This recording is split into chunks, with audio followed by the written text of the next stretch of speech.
Good evening, my dark minions, and welcome to Lady of Darkness Horror Podcast. This evening I have a tale, one that I've been working on for quite some time. It is a tale about new beginnings, and there really isn't nothing quite like it, is there? With that, you know what time it is. It's time to relax with your favorite drink or snack and just listen.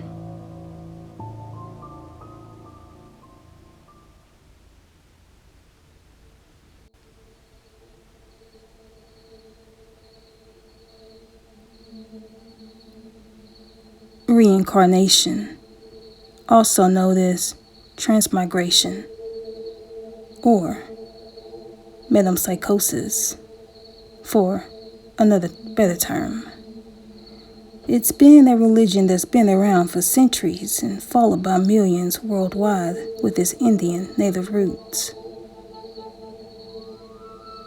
It's been a religion for decades that's been practiced all around the world. I don't believe in it personally. To put it bluntly, I don't believe in any particular religion and lean more towards atheism. My sister, Heather, unfortunately struggled tremendously for years from the aftermaths of religion. We have been raised Catholic, and Heather perhaps has never strayed from the family's traditional religious ways. Not up until this point, anyway.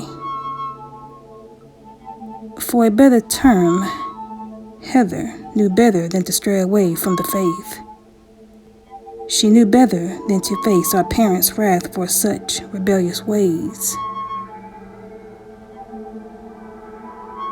Mom and Dad would have never accepted her, or shall I say us, had either one of us ever strayed from the Catholic faith. We would have been shunned immediately, but Heather, being the people pleaser she always was, didn't want to be that disappointment. I, on the other hand, had always been the rebellious one, the one who was the bad influence, the child of the devil, as my parents would always put it. I found myself living on the streets after I had turned 18, once my parents discovered my atheism, and how I would no longer be following the family's Catholic faith anymore. They wanted nothing to do with me from that day on, but I didn't care. As long as I didn't have to spend another day living in that godforsaken hellhole, it was all fine with me. Heather, however, being the goody two-shoes she was, remained the person Mom and Dad wanted her to be on up until the day they both died. Unfortunately for her, her constant support and overbearing parents weakened her ability to ever fully take care of herself. After our parents died, they left everything, including the house, to Heather. She had inherited everything, but it all came with a price. Heather had had a string of abusive boyfriends, in which led her to think ill of herself, and over the years, she battled low self-esteem when she had gotten the devastating news that she was infertile after suffering a string of multiple miscarriages.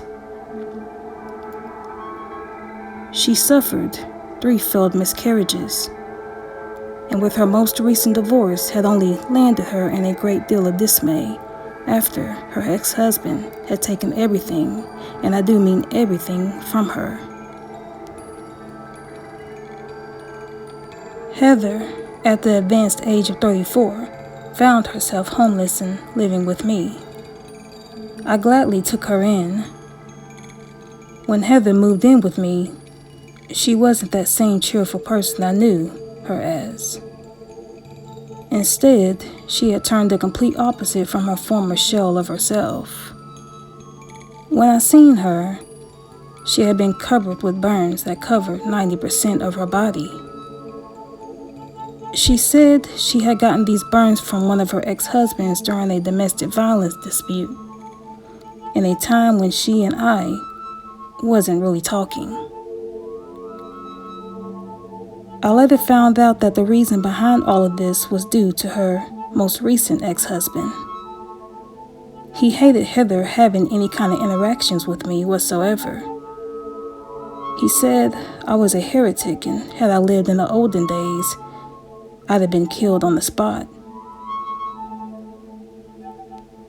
That's beyond the point here. As I told you, I don't believe in any particular religion and lean more towards atheism.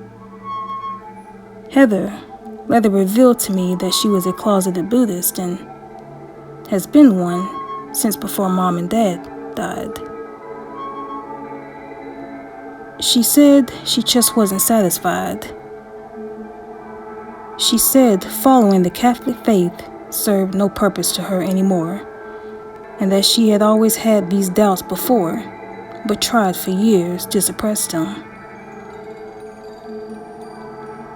This didn't alarm me once she told me who it was she truly was, building up the courage to come out to me about something that was so taboo in my day.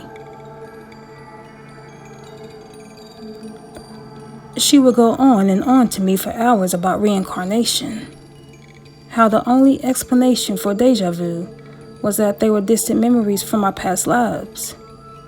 Heather was absolutely certain about this. She would spend hours just obsessing about reincarnation and the idea of all things brand new.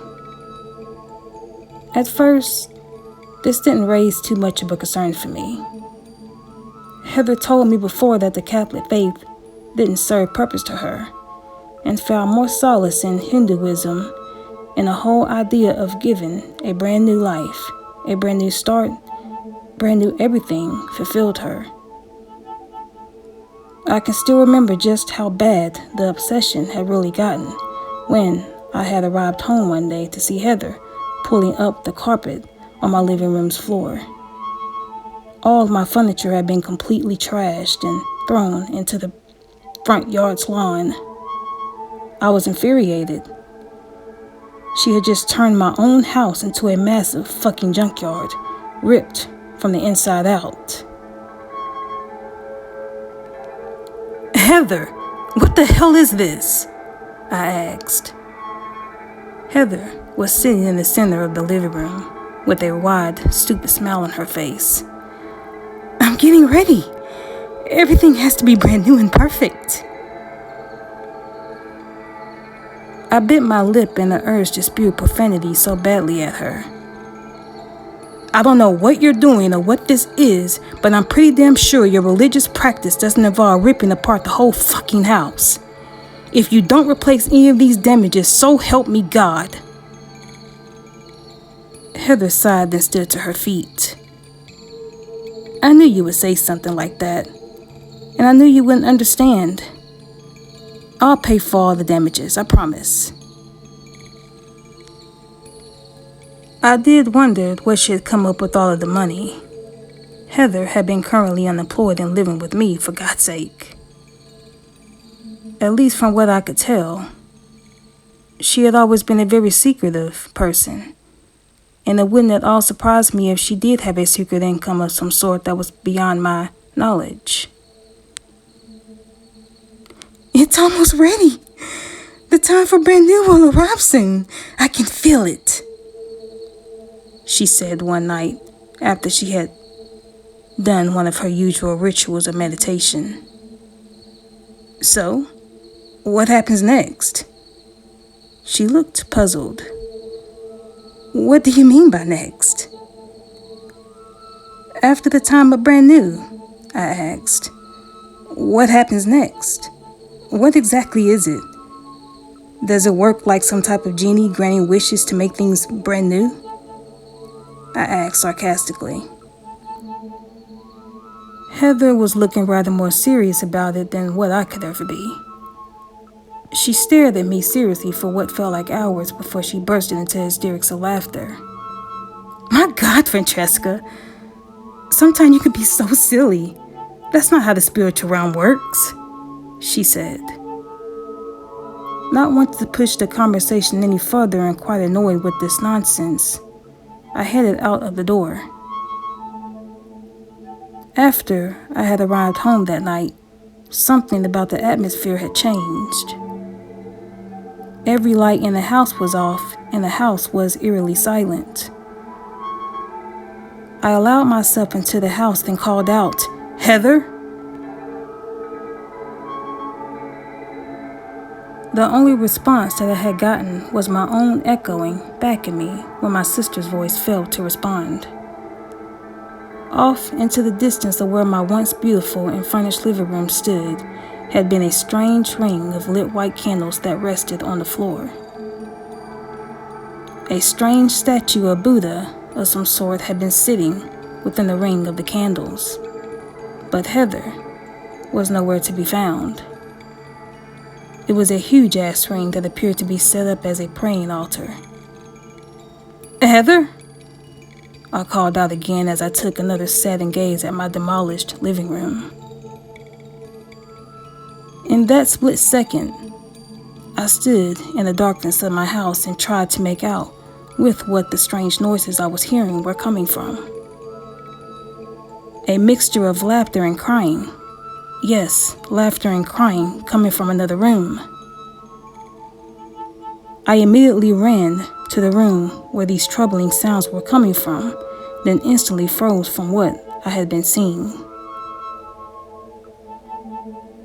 What I saw broke me and weakened my knees, and I fell swiftly to the floor. Heather was covered in blood. Red trickled all down from inches of her body in different areas, as if she had been trying to cut off those hideous burns that covered 90% of her body in a desperate attempt to mend her body of their horrid existence. She stood several feet in the air, her weight only being supported by the climbing steps she stood upon with a rope in the form of a noose. "I'm disgusting. I'm filthy.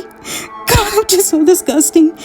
Get it off of my body," she said, between now hysterics of crying, readjusting the noose around her neck, ready to jump. "They're hideous. They're so awful. They're disgusting. My existence as a human in this life is so filthy. I need a day of reincarnation to come. I need to mend myself a brand new beginning in a filthy life. I need to be made brand new."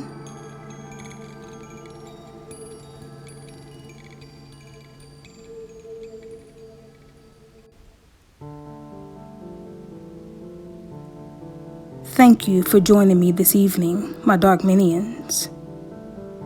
If you've enjoyed this tale and are watching on YouTube, be sure to give this video a thumbs up and leave me a comment below, as this helps others find this channel and my dark universe as well. Last but not least, my minions, I do want to give you a special thank you for all who support me in all of the works that I produce for you. If you would like to find me on social media, links below will be provided in the description box for my Facebook and Twitter accounts. Thank you for joining me this evening, my dark minions. But unfortunately, it is time for us to say goodbye. I'll see you next time.